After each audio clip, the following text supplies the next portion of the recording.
Para terminar de ver las cuestiones más relevantes en lo que hace al desarrollo de la aplicación Angular para tamaño desktop, nos estaría faltando por ver cómo implementamos los campos de entrada, que en nuestro caso van a estar dados únicamente en la pantalla Contact.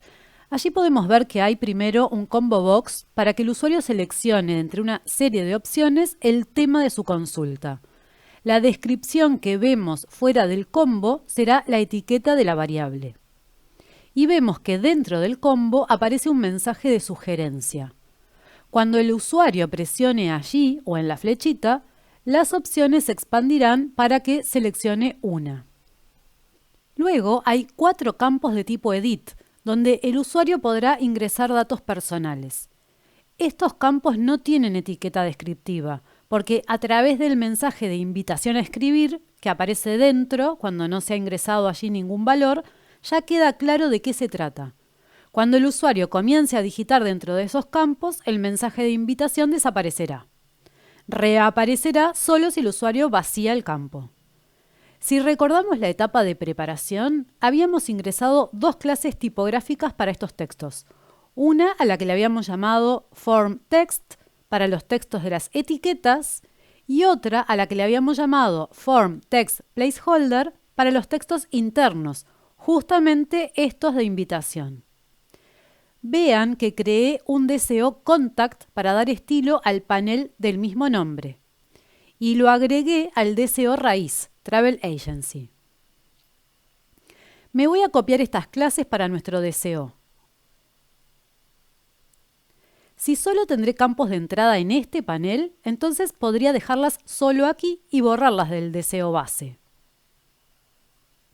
Bueno, si seguimos analizando la página, tengo otro campo Edit con etiqueta arriba y debajo del todo tengo un campo de tipo Checkbox con la etiqueta a la izquierda. Es importante que implementemos todos estos controles como variables con sus etiquetas y no como 2 controles por separado, un control TextBlock para la etiqueta y un control variable propiamente dicho para el campo. ¿Por qué? Porque primero, conceptualmente es lo más adecuado y segundo, y como consecuencia de ello, porque para la accesibilidad tendrá efectos. Si se trata del mismo campo, ya se entiende toda la semántica. Si son 2 por separado, habrá que relacionarlos y ni siquiera así se logrará lo mismo. Entonces, lo que quiero mostrarles en este video es cómo modelamos la user interface del control, dado que será único. Pero tenemos que modelarle 2 cosas, el campo en sí y la etiqueta. Pero si el campo es uno solo, entonces, ¿cómo hacemos?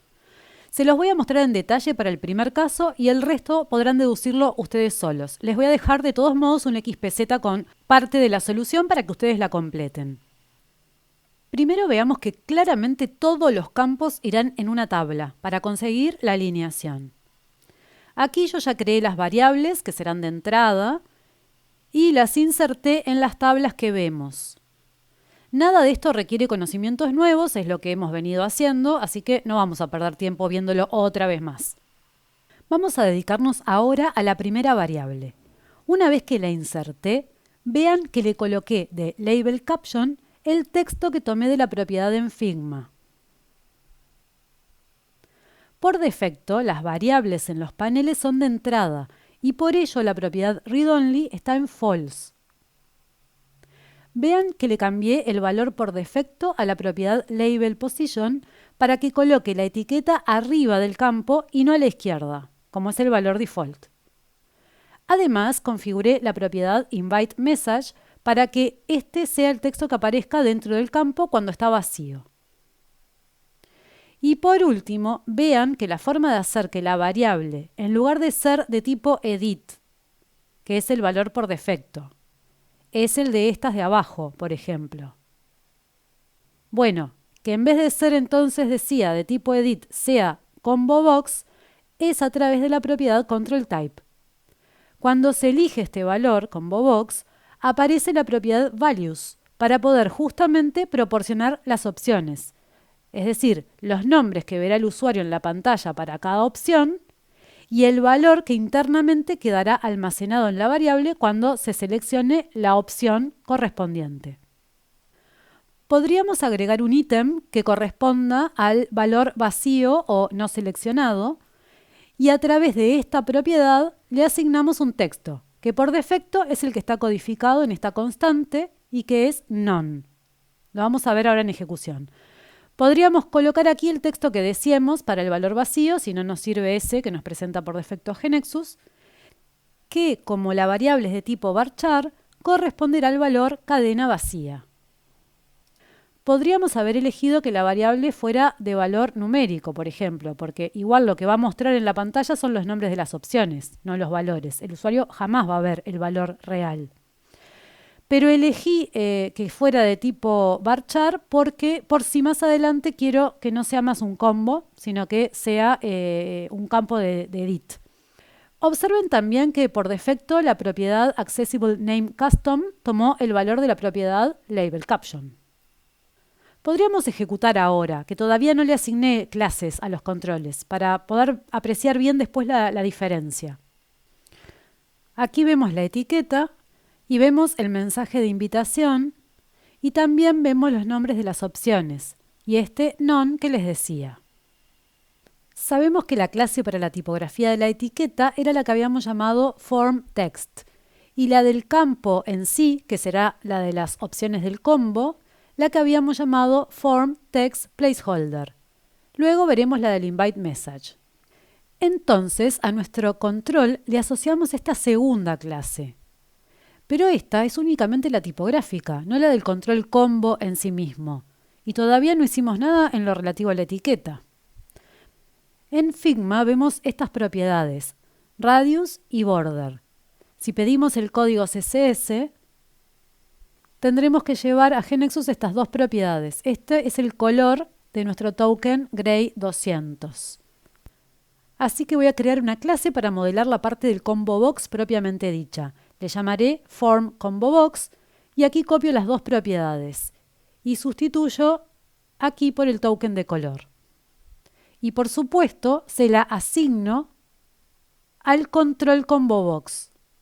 Así que este control va a tener dos clases, la de la tipografía y la de la que da estilo al ComboBox propiamente dicho.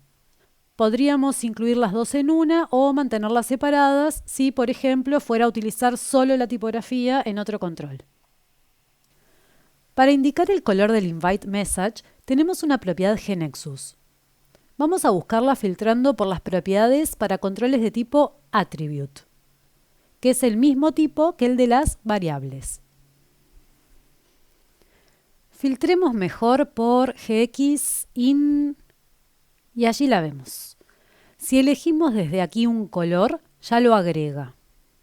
Vamos a colocarle el token de color que utilizamos para la clase tipográfica del control. Y ahora sí, asignémosle la clase para la etiqueta. Será gxLabelClass. Lo que haré será asignarle una nueva clase, a la que llamaré FormLabel. Por ahora solamente la definiré incluyendo la clase tipográfica, pero ya veremos que deberemos agregarle más propiedades. Ejecutemos para haberlo hecho hasta aquí.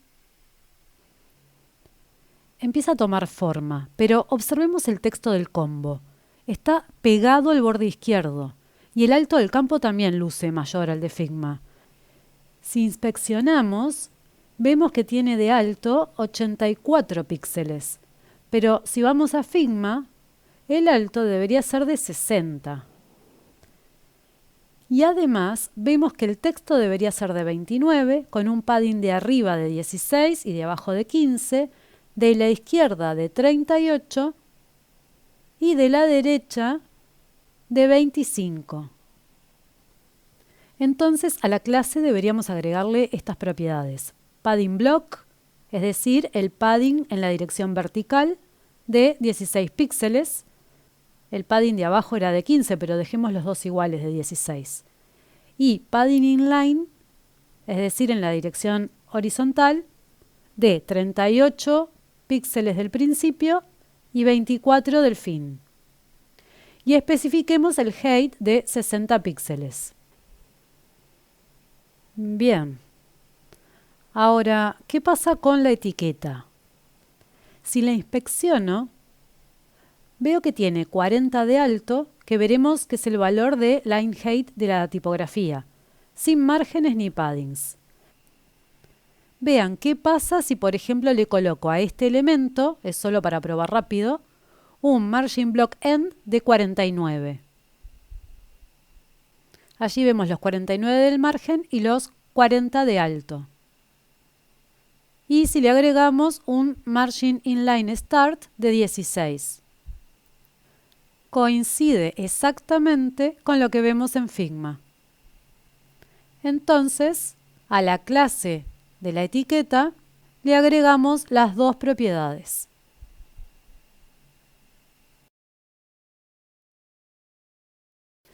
No fui muy precisa antes. En verdad, en el diseño de Chechu no vemos por ningún lado la tipografía correspondiente a los valores que el usuario ingresará en los campos. Nuestra clase FormTextPlaceholder en verdad corresponde a los mensajes de invitación. En general, el mensaje de invitación tiene la misma tipografía que el contenido del campo, salvo en lo que hace al color. En general, el mensaje de invitación es mucho más claro, suele ser un gris claro. Y es por ello que existe la propiedad para poder indicarle el color. Así que este valor es correcto, pero lo que no sabemos entonces es el color que debería tener el contenido del campo. Habría que consultar esto con la diseñadora. Posiblemente esto nos llevaría a definir otro token de color para el contenido, pongámosle por ejemplo este valor, y aquí referenciaríamos a ese token. Para ordenar un poco mejor todo esto, yo le dejaría asociado al combo box una única clase que contenga todo, y no dos. Y entonces, en esta clase, incluyo la tipografía. Llegado a este punto nos damos cuenta de que el análisis inicial que hicimos de las clases tipográficas que íbamos a necesitar para los campos de entrada no fue nada fino. Y en verdad esta clase más bien debería llamarse FormTextContent. Como es la primera vez que la usamos, es el momento de cambiarle el nombre. Si no la borramos del DCO base, entonces cuidado porque la tenemos repetida. La copié a porque recuerden que si quiero utilizar la regla include, por ahora es necesario que la clase a ser incluida esté en el mismo DCO. Con nuestra solución anterior, con las dos clases separadas para el control, no era necesario tenerla aquí. Si ahora ejecutamos, tenemos un problema y es que no estamos viendo el invite message con el color gray 200, el gris clarito, sino con el mismo de la clase tipográfica. Esto es porque por ahora solamente está valiendo la propiedad gxInviteMessageColor para los campos edit, es decir, sí no funcionará para todos estos otros campos, a los que aún no les hemos personalizado el estilo, está todo lo default, pero es lo que nos queda por hacer.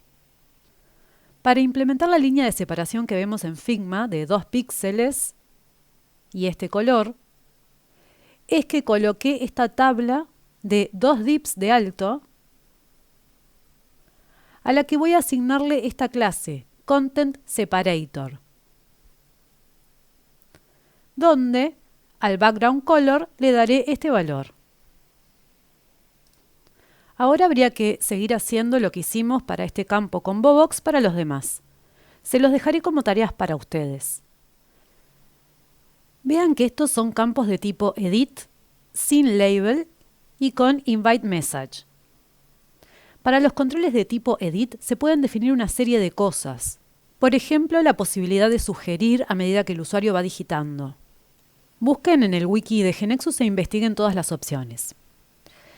Esta otra variable también es edit, pero tiene label arriba y no tiene invite message. Y por último, esta otra es de tipo checkbox, con la etiqueta a la izquierda. Observen que entre los tipos de control para las variables tenemos muchas otras alternativas que tienen que ver con la user interface y que también les invito a investigar. Con esto doy por cerrado lo más relevante que quería presentarles en lo que hace al desarrollo de la aplicación Angular para tamaño desktop. Decíamos desde un principio que para tamaño desktop solamente vamos a tener que implementar esta aplicación, la Angular. Ya luego, cuando entremos en los demás tamaños de pantalla, tanto tablet como phone, ya se nos divide el mundo en dos paradigmas, el de Angular Web y el nativo. Es decir, vamos a tener que implementar allí las dos vertientes. Y en el mundo nativo, la vertiente para Android y la vertiente para Apple. Sobre ello vamos a hablar en el próximo módulo a modo de introducción y de análisis general de cómo tendríamos que pensar entonces, cómo nos convendría pensar las pantallas y la aplicación, en definitiva, para poder ser lo más eficientes posibles y reutilizar lo máximo posible. Ya ahora, no solamente entre las pantallas de la misma plataforma, sino también para poder compartir el mismo desarrollo y diseño para todas las plataformas, lo cual es todo un desafío. Pero sobre eso hablaremos en lo que sigue. Los espero.